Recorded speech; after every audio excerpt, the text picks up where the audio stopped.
বাবাদের জুলাই দেখেছেন।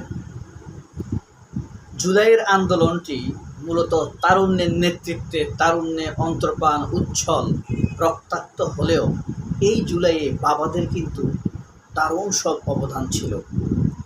এইটা বুঝতে পারবেন শুধু একটা সিম্বলিক ব্যাপার দেখালে। দেখুন, এই যে এক বাবা, আমি আমার ছেলেকে নিয়ে এসেছি, আমার ছেলেকে আমি সঙ্গে করে নিয়ে এসেছি। আসো, নর্থ সাউথ ইউনিভার্সিটি শোয়েট করে আমি লন্ডন থেকে আজকে আসছি, দিয়ে দিলাম। তোমরা গুলি করো, গুলি করো, এই প্রজন্ম হারবে না। আমি আমার ছেলেকে, বাবাদের তাকত দেখেছেন, বাবাদের উত্থাল দেখেছেন। এই আন্দোলনের প্রতি তরুণরা অংশগ্রহণ করেছে, এটা ঠিক, এখানে সন্দেহ নাই। কিন্তু বাবাদের যে ডেডিকেশন ছিল এই আন্দোলনে, এই ব্যাপারে কোনো সন্দেহ নাই। এই কারণেই এই প্রজন্মকে হারাতে পারবে না। মেহের, আফরোজ, শাওন, ওই বানাটিয়া, আপনার পিয়া জান্নাতুল, এগুলা মানে বেচ্চা বিনোদন কর্মিনী, মঞ্চের বিনোদন দেওয়া, এগুলো হইল মানুষের অবসরের বিনোদন। এরা মানুষকে কি করতে পারবে? তবে হ্যাঁ, এদের উৎপাত আস্তে আস্তে ধীরে ধীরে থেমে যাবে। চরম বিরোধী হওয়ার কারণে এরা মেনে নিতে পারছে না এই পরিবর্তন। ভাবছে অন্যায় জুলুম একভাবেই চলবে বাংলাদেশ। এই কারণে আপনি এই প্রজন্মকে হারাতে পারবেন না, কারণ যা করবার নয় তাই করে দিয়েছে এই জুলাই।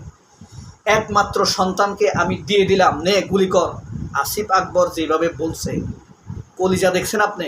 আসিফ আকবরের যেরকম কলিজা, এদেশের তরুণদের সেই রকম কলিজা, মানে সাহস দুর্বার, দুর্বিনীত। কেউ বলেছে, কোনো এক বাবা আবার রাস্তায় হাঁটি হাঁটি দৌড়ায় দৌড়ায় বলতেছে যে আমি বাবা হিসাবে এখানে এসেছি, তোমরা আসো, চার চার বাবাকে এখানে পাঠিয়ে দাও। হ্যাঁ, বাবারা এইভাবে নেমেছে। আপনি হয়তো বলতে পারেন আমি মায়ের কথা কেন বলছি না? মারা তো ছিলই, মাদের জন্য ইতিহাস, কাব্য, নাটক, ড্রামা, সিনেমা রচিত হবে। একজনকে একটা গালি দিয়ে নিই।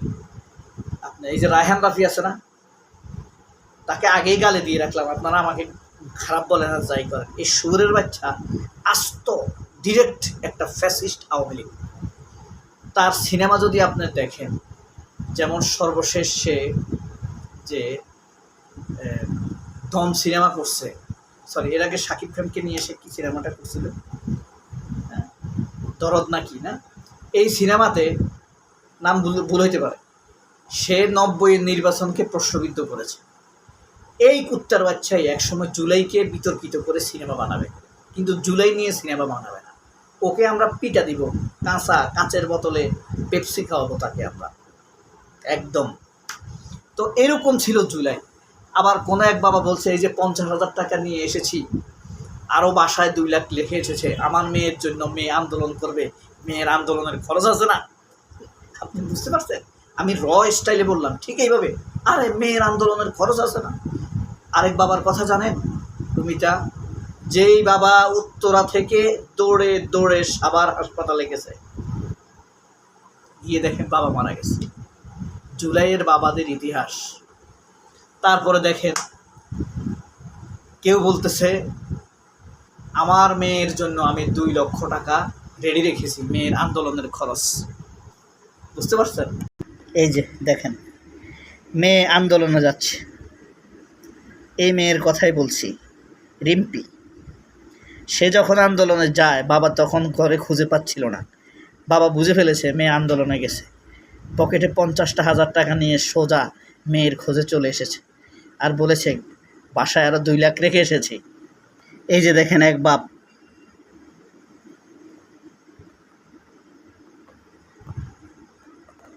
আমি শহীদ মিরাজ হোসেনের বাবা আব্দুর রব।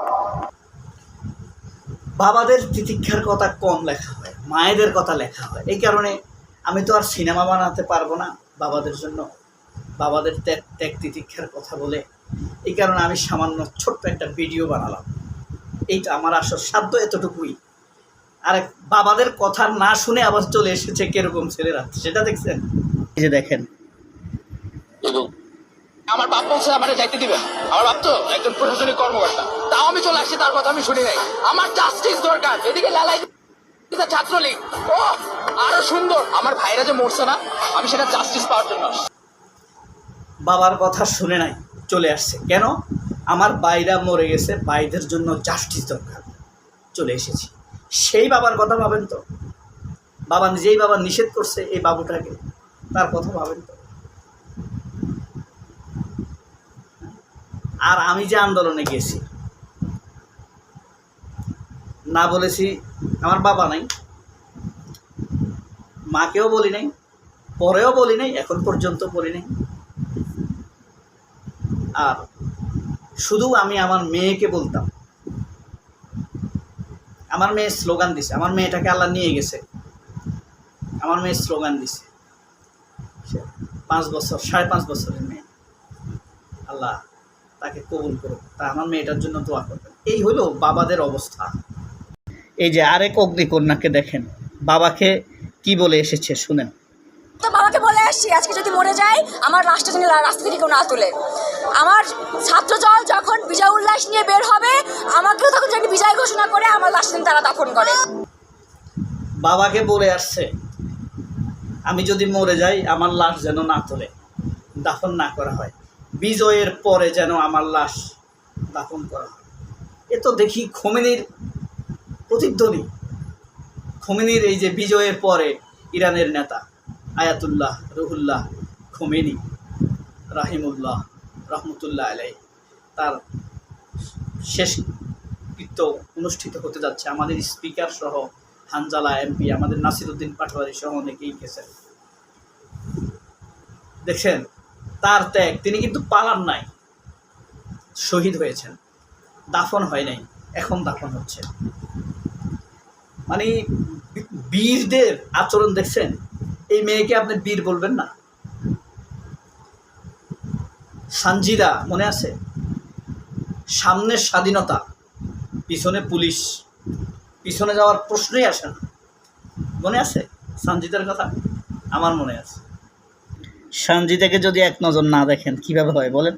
আমরা লাশ হয়ে বের হবো ওখান থেকে। বহু সুযোগ ছিল পিছনে ফিরে আসার, এখন আর পিছনে যাওয়ার রাস্তাই নেই। পিছনে পুলিশ আর সামনে স্বাধীনতা। পিছনে পুলিশ, সামনে স্বাধীনতা, এই ডায়লগটা নিয়ে আমাদের সম্পাদক মাহমুদুর রহমান খুব আপ্লুত হয়ে গিয়েছে।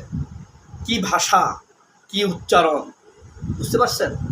আর এখন সুইটি, পিয়া জান্নাতি, হ্যাঁ, বডি স্প্রে মারে, কিসের টাকা এরা চলে আমরা জানি না। এরা সব বৃদ্ধ হয়ে গেছে। পিয়া জান্নাতুল বৃদ্ধ হয়ে গেছে, সুইটি বৃদ্ধ হয়ে গেছে, মেহের আফরোজ বৃদ্ধ হয়ে গেছে। এখন এদের ডিমান্ড নাই, এরা এখন চামড়ার ব্যবসা থুয়ে মুক্তিযুদ্ধের ব্যবসা করে। আরেকটা ডায়লগ দেখে আপনাদেরকে শেষ করব ভিডিওটা। এক দুর্দান্ত দুর্বার বাবার দেখেন, তিনি একজন ড্রাইভার, রিক্সা চালক। লাঠির মাটি আর দেশ জবাব দিবে বাংলাদেশ, জবাব দিবেই বাংলাদেশ। চশমা উনি বুবু যান, নৌকা লইয়া ভারত যান। বাংলা কালো তাড়াতাড়ি, লাঠির মাটি আর দেশ জবাব দিবে বাংলাদেশ।